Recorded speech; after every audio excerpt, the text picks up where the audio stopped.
Hello friends, कैसे हो। My name is सी आशीष गुप्ता। आप देख रहे हैं इजी टेक सॉल्यूशन। फ्रेंड्स, जैसा कि आप सब जानते हो कि 25 सितंबर 2020 मतलब कि फ्राइडे से हमारी फेसलेस अपील स्कीम लागू हो चुकी है।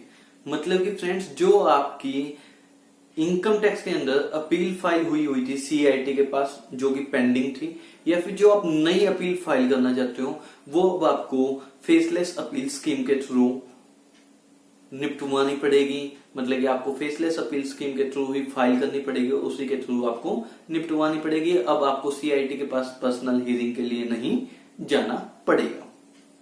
ठीक है फ्रेंड्स, तो आज की वीडियो में हम यही समझेंगे कि फेसलेस अपील स्कीम के अंदर क्या होता है, कैसे हमें इसे फाइल करनी है और कैसे इसे निपटाया जाएगा। चलो फ्रेंड्स, स्टार्ट करते हैं। लेकिन फ्रेंड्स, वीडियो को स्टार्ट करने से पहले एक चीज समझा देना चाहता हूं मैं आपको। एक होता है national e assessment centre NEAC, जो कि हमारी ओरिजिनली असेसमेंट करेगा 143 में या 144 में। जो कि आपने जब फेसलेस असेसमेंट स्कीम के बारे में कहीं सुना होगा तो आपने इसे जरूर समझा होगा कि क्या होता है। चलो फ्रेंड्स, स्टार्ट करते हैं फेसलेस अपील स्कीम में क्या होगा। फ्रेंड्स, इन्होंने फेसलेस अपील स्कीम में सबसे पहले तो बनाया है national faceless appeal centre NFAC, national faceless appeal centre. ठीक है, ये सबसे ऊपर की बॉडी होगी। उसके बाद regional faceless appeal centre RFAC, इसके अंदर वेरियस यूनिट्स होगी, वेरियस अपील यूनिट्स होगी। ठीक है, अगर मैं आपको सीधा सीधा बोलूं कि आप इसके अंदर ना एक तो नेशनल फेसलेस अपील सेंटर और एक अपील यूनिट्स, इन दो को याद कर लो। ठीक है, आपको टोटली प्रोसीजर मैं आप मिनट में समझा देता हूं कि क्या होगा। फ्रेंड्स, मान लीजिए एक असेसी है इस साइड में, मैं हूं नेशनल फेसलेस अपील सेंटर, सबसे बड़ा बंदा। उसके बाद यहां पे वेरियस अपील यूनिट्स है, काफी सारी अपील यूनिट्स है। यहां पे कौन है? असेसी, NFAC और अपील यूनिट।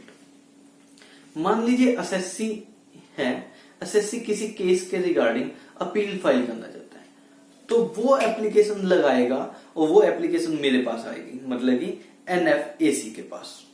ठीक है, अब मेरे पास अपील आने के बाद मैं अब अपील यूनिट्स को दूंगा कि ले भाई, ये अपील आई है और इसे निपटा। मतलब कि फ्रेंड्स, देखा, असेसी और अपील यूनिट का सीधा कोई कांटेक्ट नहीं होगा, बीच में मैं खड़ा हूं। समझ आ गई। और दूसरी चीज फ्रेंड्स, जो ये अपील गई है किस अपील यूनिट के बाद जाएगी, ये भी मैं सिलेक्ट नहीं करूंगा। मैं कंप्यूटर में डालूंगा कि मुझे ये केस डालना है, देना है किसी को, आगे को अलोकेट करना है किसी अपील यूनिट को, किसको किया जाए। ऑटोमेटिकली कंप्यूटर अपना सिस्टम रन करेगा, मिक्सी घुमाएगा और वो किसी एक अपील यूनिट को दे देगा। समझ गए फ्रेंड्स। अभी तक क्या हुआ, असेसी ने एक अपील फाइल करी जो कि मेरे पास आई और मैंने उठा के एक अपील यूनिट को दे दी। अपील यूनिट सबसे पहले ये देखेगा कि क्या अपील फाइल की गई है टाइम के अंदर। अगर अपील टाइम के अंदर फाइल की गई है फिर तो ठीक है। अगर अपील फाइल नहीं की गई टाइम के अंदर, तो वो ये देखेगा क्या सफिशिएंट रीजन है कि वो लेट फाइल हुई है। अगर सफिशिएंट रीजन है तो ठीक है, अदरवाइज वो उसे रिजेक्ट कर सकता है, इंटीमेट कर देगा NFAC को, मतलब कि मुझे। ठीक है, इसी तरह फ्रेंड्स, आप जानते होंगे कि जब हम अपील फाइल करते हैं तो अगर हमने रिटर्न फाइल करी होगी, तो हमने जो ITR के अंदर टैक्स बना रखा है वो हमें भरना होगा, या फिर अगर हमने रिटर्न नहीं फाइल कर रखी होगी तो जो 147 या 144 में टैक्स बना होगा वो हमें फाइल करना होगा, जमा करवाना होगा, तभी हम अपील फाइल कर सकते हैं। तो जब अपील यूनिट के पास अपील आई तो उसने ये भी दिखेगा कि भाई सामने वाले ने टैक्स जमा कराया नहीं कराया। अगर नहीं करवाया और वो माफी मांगता है कि सर प्लीज मुझे माफ कर दो, मैं टैक्स नहीं जमा करवा सकता अभी, और मेरे पास अपील यूनिट देखता है ठीक है यार सफिशिएंट रीजन है कि वो टैक्स जमा नहीं करवा पा रहा, तो अगर वो चाहे अपील यूनिट चाहे तो उसे एक्सेप्ट कर सकते हो, चाहे तो रिजेक्ट कर सकते हैं, लेकिन उसे इंटीमेट करना होगा NFAC को। समझ आ गया फ्रेंड्स अभी तक। और अब मान लो फाइनली अपील यूनिट ने उसे एक्सेप्ट कर लिया अपील को, अपील अब एक्सेप्ट हो चुकी है। अपील अब जब एक्सेप्ट हो चुकी है तो फ्रेंड्स अपील यूनिट को भी तो कुछ डॉक्यूमेंट्स चाहिए, कुछ एविडेंस चाहिए। किस किस से? एसएससी से भी लेने पड़ सकते हैं, या फिर जिसने उसकी ओरिजिनल असेसमेंट करी थी, मतलब कि NEAC national e assessment centre, या फिर एओ पाएगा जिसने असेसिंग ऑफिसर ने असेसमेंट करी होगी, तो उनसे कुछ डॉक्यूमेंट्स लेना चाहता है, कुछ एविडेंस लेना चाहता है अपील यूनिट। क्या ये सीधा उनसे कांटेक्ट कर सकता है? ये कहते हैं नहीं, आप सीधा उनसे कांटेक्ट ना करें, अपील यूनिट सबसे पहले मुझसे कांटेक्ट करेगा, मैं उन दोनों से डॉक्यूमेंट्स लेके फिर मैं इसे दे दूंगा। समझ आ गया?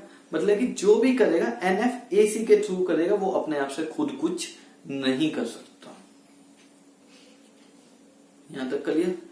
अब मान लो अपील यूनिट्स के पास सारे एविडेंस वगैरह आ चुके हैं और उसको लगता है कि मैं टैक्स बढ़ाना चाहता हूं, मतलब कि एसएससी से टैक्स लेना चाहता है, वो असेसमेंट बढ़ाना चाहता हूं, या फिर अगर उसने रिफंड के लिए रिफंड बनता था उस रिफंड को कम करना चाहता हूं, तो सबसे पहले अपील यूनिट एक शो काज नोटिस तैयार करेगी, एक नोटिस तैयार करेगी।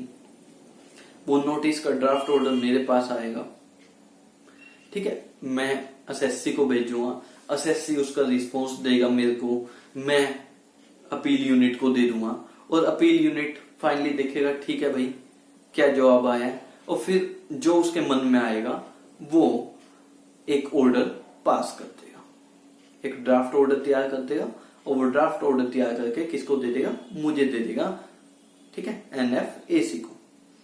अब मैंने देखा कि ऑर्डर तैयार कर दिया है इसने, ठीक है, और मुझे लगता है कि इसमें इसने टैक्स की असेसमेंट बढ़ाई है या फिर रिफंड इसने कम कर दिया, तो मैं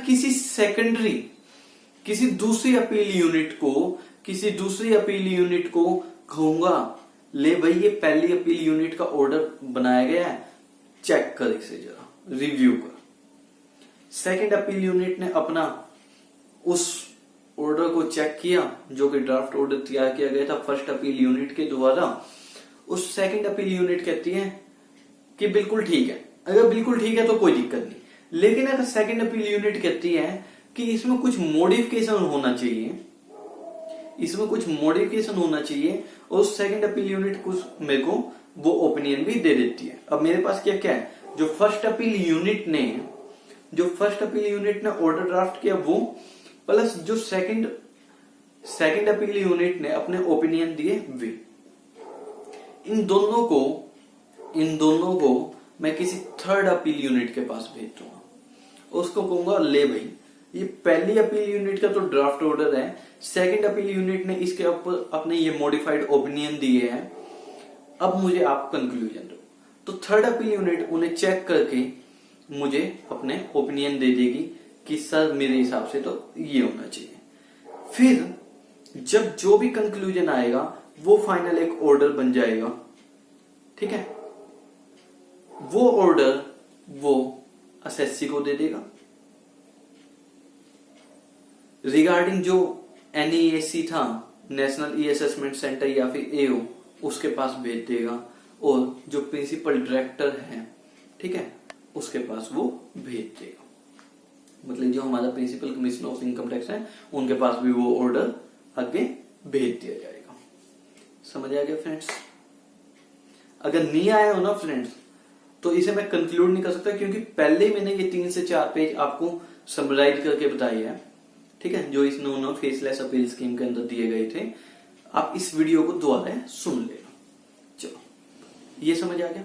अब मान लीजिए फ्रेंड्स अगर उसे ये लगता है, किसको, एसएससी को या फिर NEAC को नेशनल ई असेसमेंट सेंटर को या फिर अपील यूनिट को, कि कोई हम पे गलती लग गई है, जो कि मिस्टेक है अपीरेंट फ्रॉम रिकॉर्ड, जो कि रेक्टिफाई कर सकते हैं ये, तो ये उसी वे से अपना मुझे एक रिक्वेस्ट भेज सकते हैं, तीनों में से मुझे कोई भी, ठीक है, जो मुझे रिक्वेस्ट भेजेगा उसको छोड़ के बाकी 2 को मैं अपना शोकाज नोटिस पकड़ा दूंगा, ठीक है, वो मुझसे फिर मिले, मतलब कि बनेगी बात, फिर एक फाइनली एक एविडेंस वगैरह जो भी गैदर करने होंगे गैदर किए जाएंगे, मतलब जो भी काम होएगा वो होएगा मेरे थ्रू, एनएफएसी के थ्रू।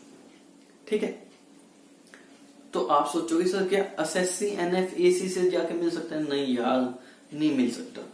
जो भी कम्युनिकेशन होएगा स्कीम के अंदर टोटली एंड टोटली ईमेल के थ्रू होएगा, किसी में भी आप पर्सनल हियरिंग अलाउड नहीं होएगी, किसी में भी पर्सनल हियरिंग अलाउड नहीं होएगी। लेकिन अगर एसएससी चाहता है, अगर एसएससी चाहता है कि मैं पर्सनल हियरिंग करना चाहता हूं, तो वो रिक्वेस्ट डालेगा कि मुझे पर्सनल हियरिंग अलाउड की जाए, और अगर principal commissioner of income tax या फिर डायरेक्टर उसे अप्रूव करता है तभी उसे पर्सनल हियरिंग अलाउड की जाएगी।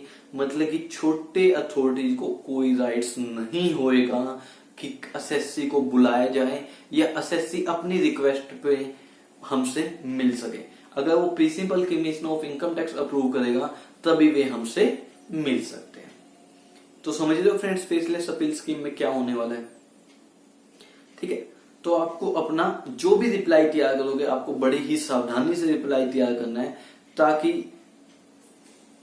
क्योंकि फ्रेंड्स पहले जैसे अपील नहीं पड़ती थी, हम सामने जाते थे, अगलों को हम अपनी बात आसानी से समझा भी सकते थे ओरल वे में। ठीक है, वे समझ भी जाते थे, किस वे से समझते थे वो सब जानते हो आप लोग। ठीक है, लेकिन इसके अंदर जो भी आपको समझाना है वो थ्रू रिटर्न कम्युनिकेशन समझाना है, ताकि सामने वाला बंदा आपकी रिटर्न कम्युनिकेशन में जो भी आपकी फीलिंग है, जो भी कि आपके ओपिनियन है, वो आपके इजीली समझ सके। Okay friends, thank you. अगर वीडियो पसंद आई है तो इसे लाइक करो, ज्यादा से ज्यादा शेयर किया करो फ्रेंड्स, ताकि ये वीडियो और लोगों तक भी पहुंच सके। Okay friends, thank you.